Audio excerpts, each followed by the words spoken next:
Alright, so before we get to talk about Mario Kart World on the Switch 2, I wanted to show you guys a few things that I got, and well, at least some updates.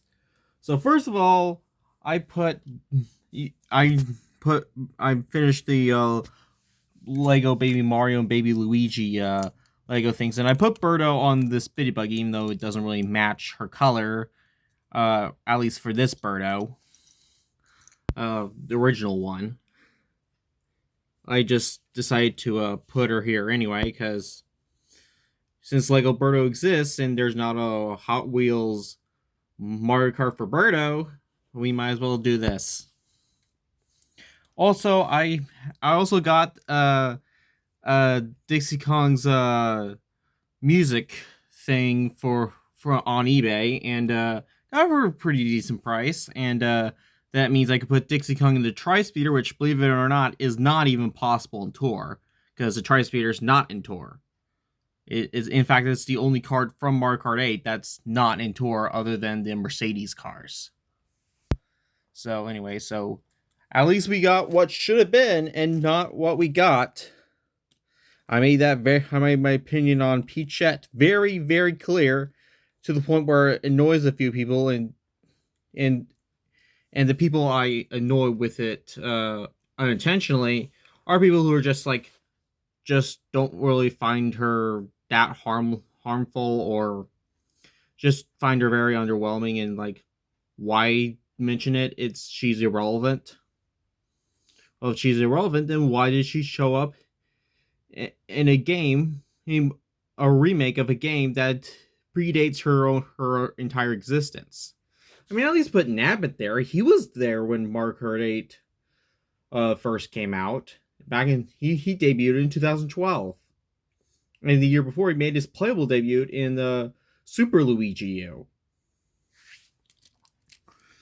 But anyway, so yeah, well, even though Birdo is already confirmed for Mario Kart World, Dixie Kong still hasn't been, and maybe we could get an explanation on why that's the case. But yeah, and we got a few other NASCARs. We got this Buckshot Jones diecast.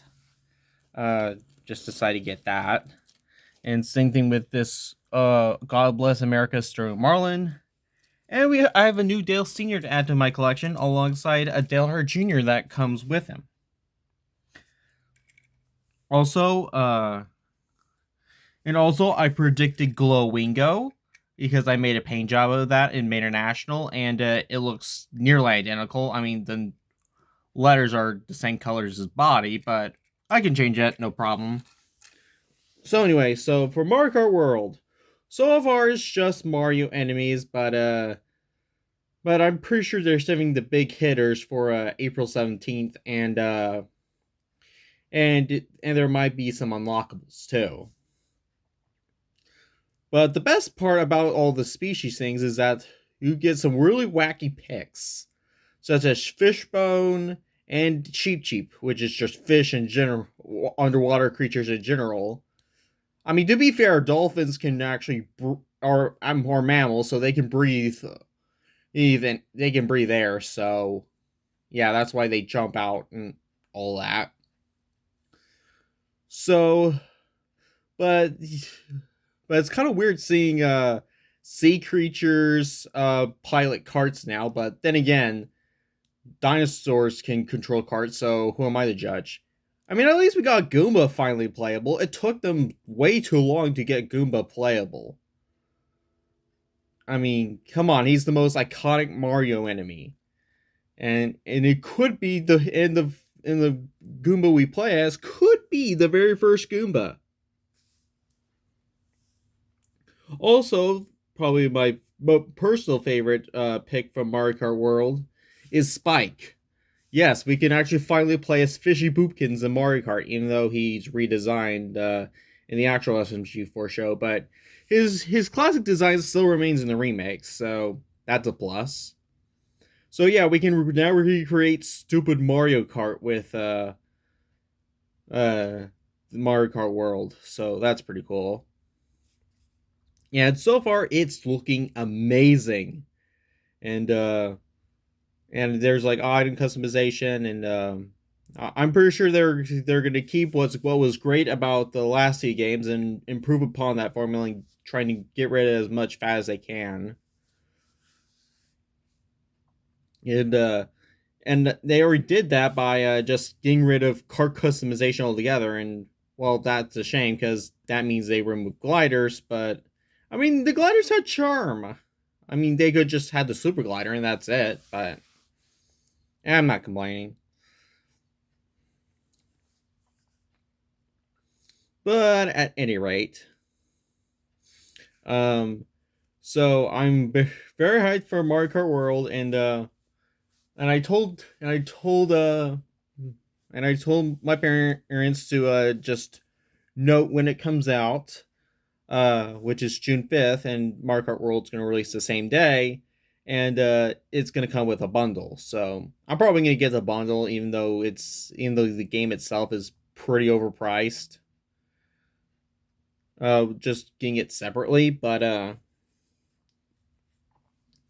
yeah, the bundle's going to be, but yeah. But since it's going to be compatible with the Switch One games, and I think it's pretty much compatible with every Switch One game I own, which is not a whole lot of games, but it's a fair decent collection. So yeah, so yeah, I might keep my current Switch just in case, but yes, I'll use it sometimes, and I'll use the Switch 2 sometimes. I guess I don't know. and and people are saying that to lower the price, and I kind of agree with the game part. The console itself is pretty much fine as far as I know. I mean, I know it's cheaper in Japan, but I think there's some sort of yen problem in Japan right now, but I don't even know how that happened, but that pretty much explains why the prices are different in the regions. So yeah, so that's about it for keeping up with scores and Mario Kart World. I'm hyped to play a Spike, and I'm still probably going to main pretty much Daisy, Pauline, and Toadette. But anyway, thank you guys so much for watching, and I'll see you guys in the next video.